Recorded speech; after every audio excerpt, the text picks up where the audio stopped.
Perfectamente, Lolita. Ok, entonces vamos a dar inicio a la capacitación del día de hoy y agradezco la invitación. Es un honor estar frente a ustedes el día de hoy. Voy a compartir la pantalla. ¿Cómo la comparto? Okay.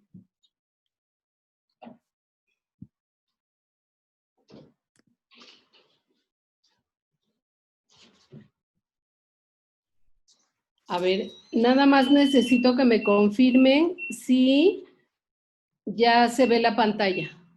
Perfectamente. Ok. Ok, muchas gracias. Vamos a dar inicio. Como les decía, agradezco la invitación y es un honor estar frente a ustedes el día de hoy.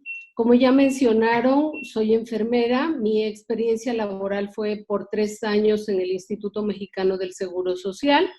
Soy jubilada y actualmente colaboro en la Unidad Médica de Investigación en Enfermedades Nefrológicas. Hace 6 años yo tomé la decisión de dejar el ejercicio profesional, pero necesitaba seguir aportando toda mi experiencia que había adquirido durante ese tiempo y tomé la decisión de irme hacia el lado de la investigación. Entonces, al elegir el tema de hoy, decidí que sea algo que aporte a la situación que actualmente vivimos, que nos haga más conscientes de nuestra responsabilidad como seres humanos y nos haga encontrar la mejor versión de cada uno. El autocuidado se puede abordar desde diferentes disciplinas. Yo decidí abordarlo inicialmente desde cómo ve la filosofía el autocuidado. Y nos dice que se refiere al cuidado y cultivo de uno mismo en un sentido integral, donde involucra el alma, el conocimiento del yo y la forma de la primera atención, es decir, de la atención primaria, donde está incluida la salud emocional y entendiendo que tengo que tener compromiso con mis emociones, porque si no tengo control de ellas, esto me va a generar estrés. Tengo que identificar sentimientos como tristeza, ira, que entender que estas emociones no debemos clasificarlas como buenas o malas, que cada emoción te va a indicar algo, es decir, te va a dar un mensaje, porque las emociones son una vía de expresión. También en esta parte, el cuidado espiritual nos indica que es conectar con cada uno de nuestros valores y con lo que realmente tiene importancia para cada uno. Iniciando con agradecer todo aquello que te sucede y lo que tienes que expresar, es decir, los propios sentimientos, que son inherentes a cada uno de nosotros. Tenemos que expresar la parte positiva de la vida. Con esto quiero decir que seamos congruentes con lo que hacemos.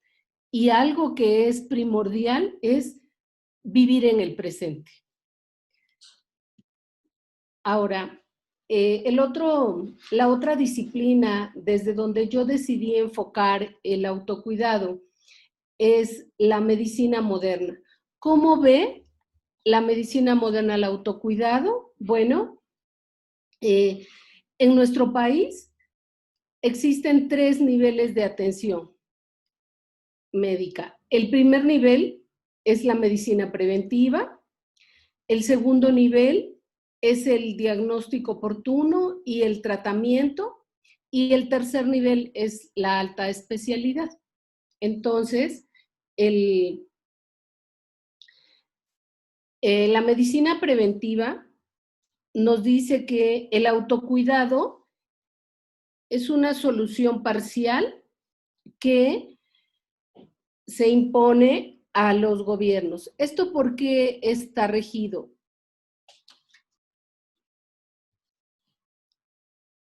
Esto se encuentra regido porque dentro de la medicina preventiva está englobada la promoción de la salud y la protección específica.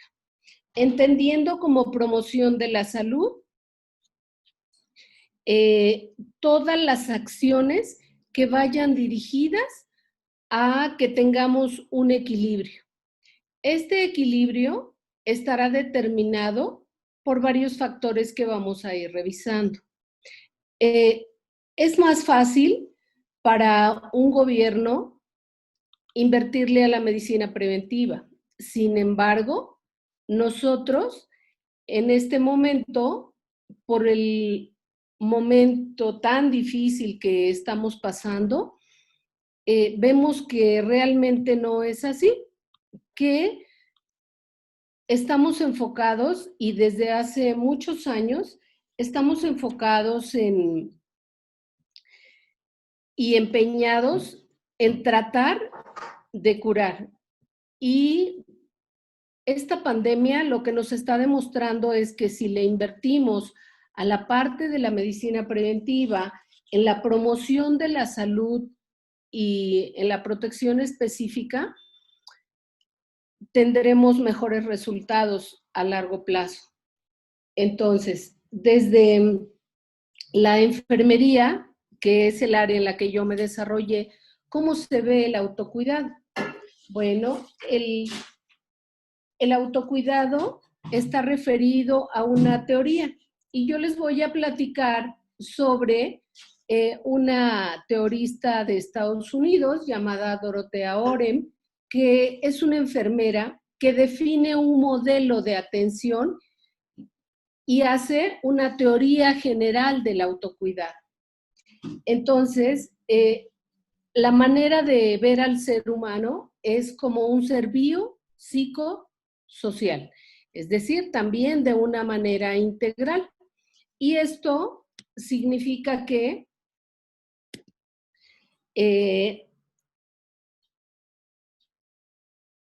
ella nos va a definir el concepto de salud.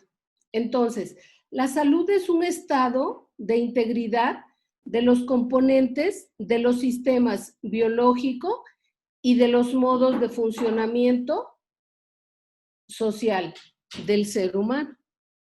Entonces, ella nos dice que cuidarse a sí mismo, como una definición, es la actitud y aptitud para realizar actividades de forma voluntaria y sistemática. También esto nos va a llevar a conservar la salud y esto como consecuencia previene las enfermedades. ¿Por qué es tan importante conservar la salud? A través de adoptar un estilo de vida adecuado para equilibrar los procesos degenerativos dentro de las células. Entonces, todos sabemos que dentro de las células existen muchísimas funciones, pero una de las más importantes es la oxidación que se genera. Y esto a largo plazo produce envejecimiento. Aquí lo vamos a ir revisando. Y bueno, ella lo que propone es que existen unos requisitos universales. Estos requisitos son un conjunto de acciones intencionadas que cada persona realiza para controlar tanto sus factores internos como sus factores externos. Y esto es lo que podría comprometer la vida y el desarrollo posterior. Lo vamos a ir revisando porque ella nos sugiere unos supuestos y nos dice que partimos, el primer supuesto es de que todos tenemos la capacidad de cuidarnos y esto se aprende a lo largo de nuestra vida. Es decir, desde que nacemos hasta que morimos podemos ir desarrollando esta capacidad. que es independiente de la edad cronológica. Ahora, ¿a través de qué lo hacemos? A través de comunicarnos y de las relaciones interpersonales. ¿Cómo vamos adquiriendo esto? A través del seno de la familia, después vamos a la escuela, pero el entorno externo, las amistades y el trabajo cuando somos adultos, infieren de una manera muy importante en desarrollar esa capacidad. Ahora, vamos a analizar un poquito los factores del autocuidado. ¿Cómo inciden los factores externos y los factores internos? Partiendo de que el entorno va a representar todos los factores externos que incluso pueden influir en la decisión de la persona. Es decir, de emprender el autocuidado o sobre la capacidad de ejercer ese autocuidado. Un ejemplo muy claro es nuestra idiosincrasia, todo lo festeja con reuniones familiares, motivo por el cual hoy sufrimos porque no podemos estar reunidos. Entonces, cuando tomo la decisión de cuidarme, y es referente a la parte alimentaria el ejemplo, si yo acudo a una reunión familiar y hay cierta comida, la manera como está preparada, que en ese momento yo no puedo, la presión que se ejerce es, ¿por qué no? ¿Por qué no puedo hacerlo? Entonces, para no quedar mal con mi entorno, muy probablemente yo en ese momento acepte por no, la intención que yo tengo de no consumirlo, quizás se vea afectada por esa presión social de las preguntas son ¿y por qué no puedes? ¿Y no quieres más? ¿Y te sirvo más? Y son atenciones, pero en ese momento mi decisión dependerá no de mi convicción, sino de la presión que se ejerza en ese momento por el entorno. ¿Y a qué está ligado todo esto? Bueno, esto está ligado a las acciones humanas que yo tendría que hacer para tener mi autocuidado. Entonces, ¿cuáles son las acciones que la teoría del autocuidado dice que yo debo hacer? Bueno, primero, que mi ingreso de aire tiene que ser suficiente y constante. La ingesta de agua también tiene que ser suficiente y constante porque una tercera parte del organismo humano está compuesto por agua. La ingesta de alimentos, ¿por qué tiene que ser constante?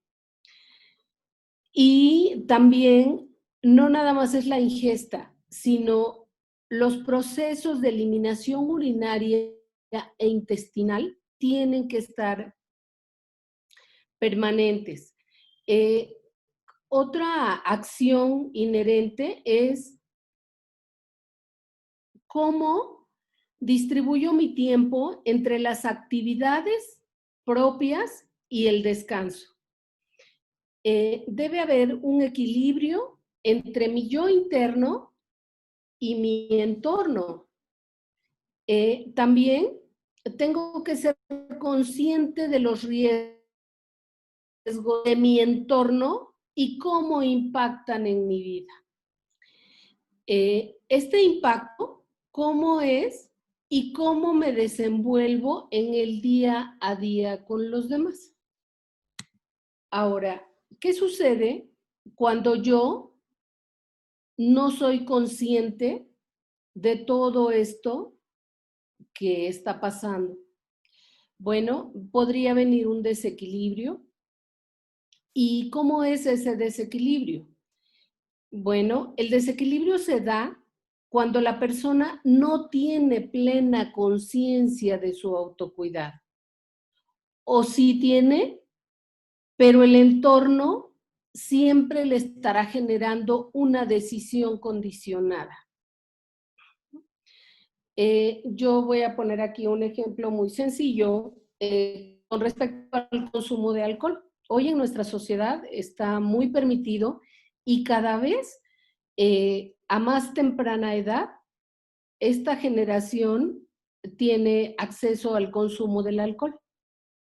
Entonces, ¿en qué momento decido, por mi propia convicción, poner un límite en el consumo y en la frecuencia de consumo?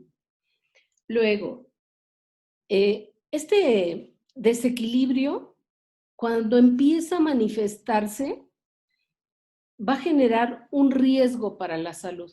¿De qué va a depender que yo sea consciente de ese riesgo? Primero, de mi convicción interna, pero también de los factores externos que me están condicionando.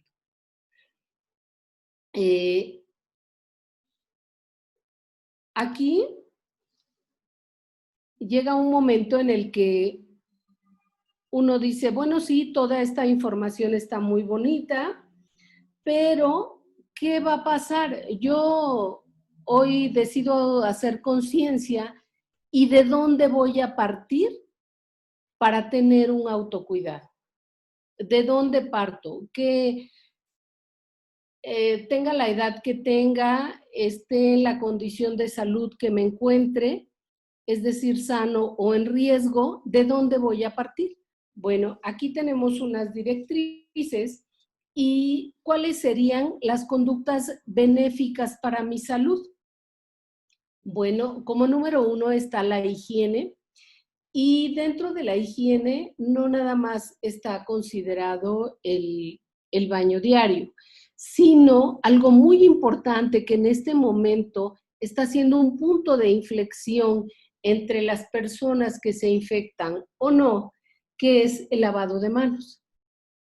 Este lavado de manos ya lleva una cierta sistematización de pasos que la OMS, la Organización Mundial de la Salud, lo tiene aprobado para que se haga igual en todo el mundo, porque los resultados están a la vista. Entonces, cuando se hace un lavado de manos adecuado de una manera sistemática, siguiendo los pasos, me da la seguridad que yo estoy eliminando los gérmenes de las manos. Y bueno, las manos las utilizamos para todo. Hoy lo estamos viendo que la recomendación número 1 es no te toques la cara. Entonces, independientemente de las barreras que estamos usando, enfocado al lavado de manos, al final de la presentación hay bibliografía, si lo quieren consultar, para no detenerme tanto en esto y seguir. El segundo es el ejercicio. El ejercicio como tal, a veces decimos, pero ¿cómo voy a iniciar si yo nunca lo he hecho? Y lo más recomendable sería salir a caminar. En este momento, por la condición, no podemos hacer. Sin embargo, podemos hacer otras actividades sencillas como dentro de la casa, como saltar la cuerda. Y nosotros no necesitamos una gran cantidad de espacio, no necesitamos ir a un gimnasio para hacerlo, eso lo podemos hacer desde casa. A la gente que le gusta el deporte, los boxeadores, normalmente esto lo hacen para aumentar la resistencia muscular. Y también está propuesto bailar, por ejemplo. Eso lo podemos hacer desde casa, no necesitamos salir para hacerlo y esto va a generar otros beneficios, no nada más la parte física. Como tercero está la alimentación. Esto, ¿qué ¿hacia dónde nos lleva la parte de la alimentación? Bueno, esto nos lleva hacia nuestra propia idiosincrasia otra vez, como raza, y al consumo de alimentos.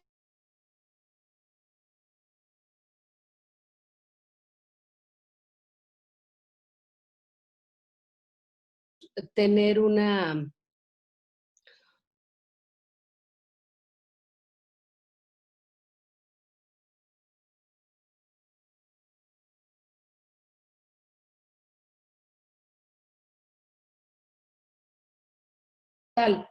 pero la dieta tiene que cumplir una función y la dieta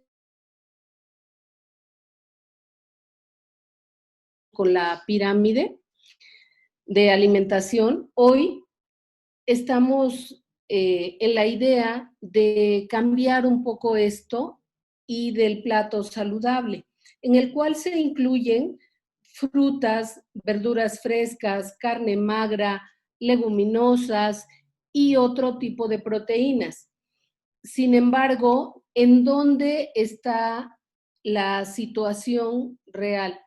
Que estamos regidos por el gusto en la parte sensorial. Y el gusto, es decir, si yo no tengo costumbre de consumir 3 verduras porque no me agrada al paladar, cuando yo tengo un hijo, yo le enseño a ese hijo a no comer esas 3 porque yo no las consumo. Si a mi pareja no le gustan 3 más, esa persona, ese hijo, ya va a tener un déficit de 6 verduras o frutas sin consumir.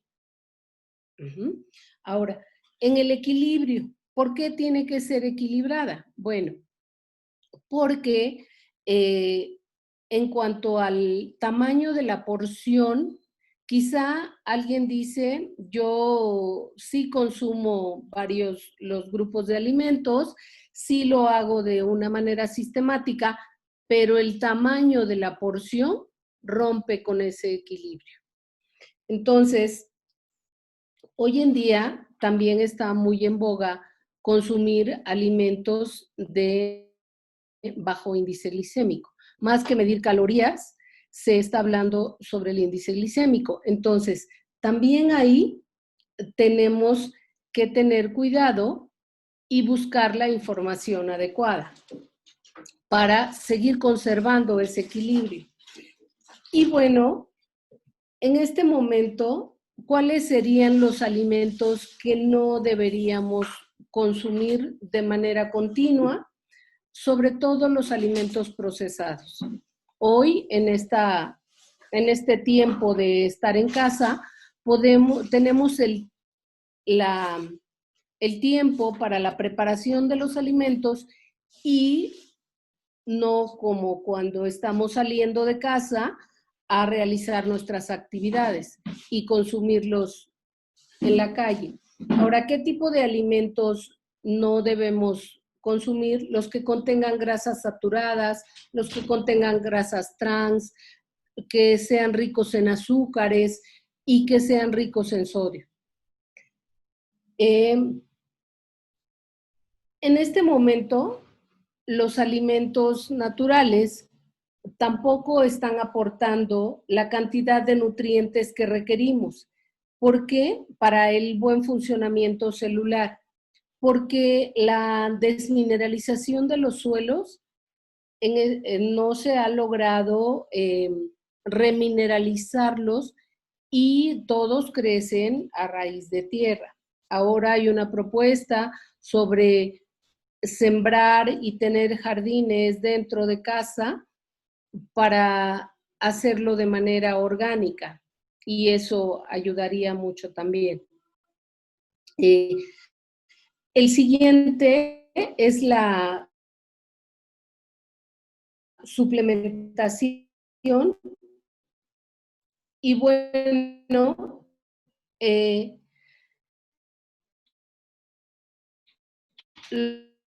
lo voy a dejar para el ¿Y esto que me va a permitir? Que si en algún momento tengo un desequilibrio, el diagnóstico va a ser oportuno y voy a tener muchísimas opciones de tratamiento.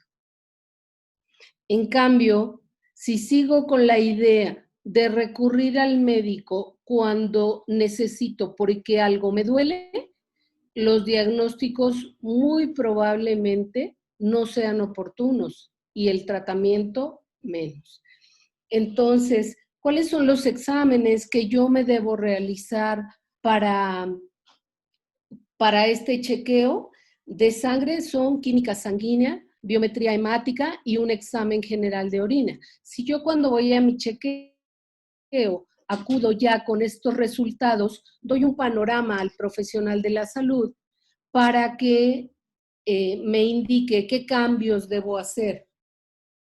Pero en este momento, por la situación que vivimos, estamos viendo que contar con un seguro de gastos médicos mayores es primordial, pero también si yo no cuento con este seguro, saber a dónde acudir. Es decir, si yo soy derechohabiente de alguna institución, saber cuáles son los hospitales que me pueden dar la atención oportuna. Después continúa el descanso. ¿Y qué sucede durante el descanso? En promedio debemos dormir entre 7 y 8 horas porque durante este tiempo se da la regeneración celular. Entonces, tengo que ser consciente de que si duermo menos tiempo, mi regeneración no será la adecuada. Habrá mayor oxidación y mayor producción de radicales libres. Bueno, también, ¿por qué sería importante la recreación? Porque en este momento que no podemos asociarnos, el tiempo de convivencia con nuestra familia o con nuestro entorno primario es muy enriquecedor conocer a las personas y la reunión en familia, tal vez ver una película, tal vez comentar un buen libro, toda esa parte ayuda a la parte emocional, como veíamos al inicio. Ahora, ¿por qué la suplementación la dejé para el final? Bueno, porque tiene un papel primordial y relevante. En esta emergencia sanitaria, el sistema inmune es lo que está, la respuesta del sistema inmune es lo que está haciendo la diferencia entre tener síntomas exacerbados o tener síntomas muy suaves. Entonces, ¿qué debe cumplir un suplemento? Un suplemento tiene que ser inocuo, es decir, no debe de causar daño a la salud. Debe ser de una calidad farmacéutica, sin que sea medicamento. Tiene que ser de un laboratorio de investigación, es decir, que tenga publicaciones, que tenga estudios que avalen el uso de ese suplemento. Y tiene que tener unos avales internacionales externos, como la FDA, como la COFEPRIS en nuestro país, porque eso nos da la seguridad de que nuestras células tendrán un mayor rendimiento. Y también que aparezca en el PLM, para que los médicos tengan la certeza de que no van a estar en riesgo cuando durante el fomento de la salud se recomienden el consumo de suplementos. Como yo les había comentado anteriormente, hoy está comprobado que la absorción de los nutrientes no está siendo adecuada. Y más adelante, con los ejemplos, vamos a ir analizando cómo ayuda y en qué ayuda. Ahora, esta suplementación en el autocuidado puede ayudar a un sistema en específico o puede ayudar a todo el cuerpo humano, a todos los sistemas. Es decir, hacia dónde se va a ir la efectividad del suplemento a donde yo lo esté necesitando en ese momento. En ese momento que estamos pasando, todos lo que queremos es tener un sistema inmune que tenga una, que ya mencioné, y los sistemas reproductores. Todos están involucrados porque todos conforman el cuerpo humano. Y todos sabemos que el cuerpo humano es una máquina perfecta, que funciona de manera perfecta, que tiene un rendimiento al 100%, pero para la efectividad de ese 100% necesitamos estarle dando la nutrición adecuada, es decir, los nutrientes que me permitan, aparte de dar el rendimiento, estar sano. Y bueno, dentro de los nutrientes que necesitamos, yo elegí algunos que son de muy buena calidad, de muy buena fabricación, de muy buena manufactura y las vitaminas y los minerales, aunque de pronto son muy satanizado el consumo, porque la idea en general es que consumir vitaminas es subir de peso. Quiero decirles que no, no es así. Esto es una falacia, porque quizá en el pasado, por la parte farmacéutica, las vitaminas se conformaban también de una parte de carbohidratos. Y entonces eso era como la cuestión de me da más hambre, por lo tanto aumento de peso. Hoy no. Hoy están compuestos de los suplementos están compuestos de toda una gama, de una formulación que tiene una patente. Entonces, esto nos da la seguridad en el consumo, que es para nutrir dentro de la célula, no es para aumentar de peso. Ahora, ¿cuáles son los beneficios que yo voy a tener si consumo vitaminas y minerales? Que aquí se llaman Cellessentials de este laboratorio y nos dan como algo primordial una protección antioxidante, es decir, que nos van a defender de los radicales libres.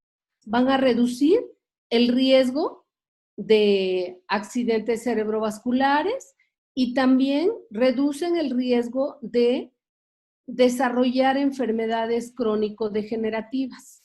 Sabemos que el riesgo de desarrollar una enfermedad crónico-degenerativa depende un 50% de la carga genética que se traiga.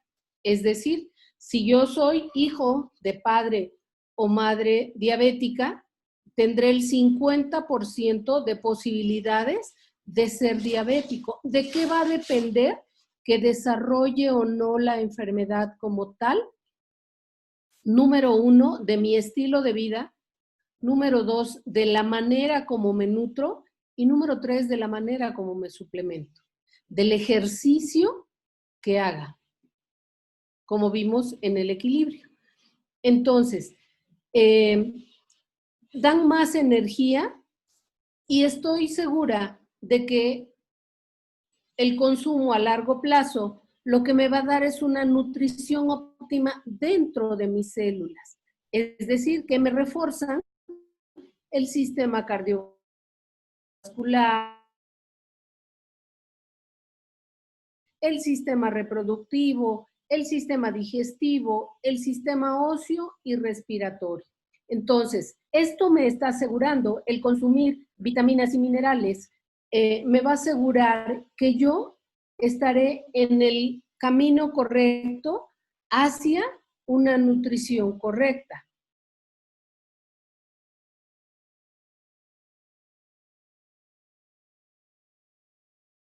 Biomega, que tiene una proporción muy buena, ayudar a disminuir niveles de colesterol y triglicéridos. ¿Y cuáles son los beneficios que el Biomega me aporta? Bueno, mejora los sistemas circulatorio, inmune, musculoesquelético, porque los niveles de EPA y de DHA, como les había comentado, lo que aportan son ácidos grasos, omega 3, conexiones dentro de la concentración y el aprendizaje. Entonces,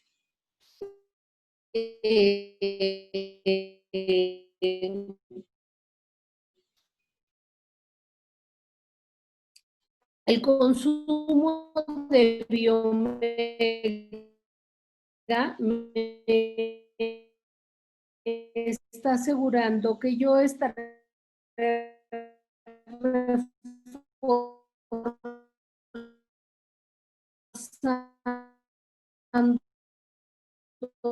de manera adecuada. El proflavanol, los hipertensos, esa carga es muy alta. ¿De qué va a depender que yo desarrolle hipertensión arterial? Número 1, de la nutrición que tenga. Número 2, del ejercicio que realice. Número 3, de la suplementación. Entonces, tenemos que abrir un poquito nuestro panorama sobre qué sí y qué no debo consumir. Ahora, por la situación que vivimos en este momento, los probióticos, ¿cómo nos están beneficiando? Bueno, en la primera parte del intestino delgado se genera el sistema inmune, es decir, las vellosidades a través de las cuales se absorben los nutrientes de lo que consumimos, ya sean alimentos, suplementos, esa capacidad que tienen de moverse.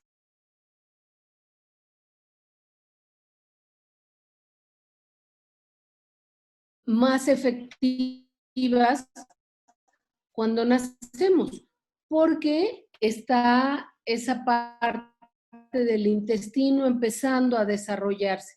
Sin embargo, perdiendo, la estimulamos para que el inicio del sistema inmune esté en una efectividad del 100%, es a través de 2 cepas que contienen estos probióticos y que son los que nos van a generar, pero no nada más a la velocidad de las vellosidades, sino también, algo muy importante, es que estimulan nuestra propia flora.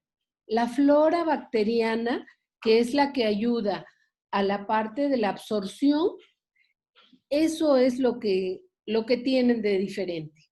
Entonces, tienen que soportar el pH del estómago, donde se realiza la digestión de alimentos, y están diseñados porque vienen de manera liofilizada en polvo que se disuelve y no vienen disueltos en una solución azucarada. Por lo tanto, todas las personas que ya tienen algún tipo de desequilibrio, tanto en la absorción de alimentos como de ciertos nutrientes, se verán beneficiados. Y algo muy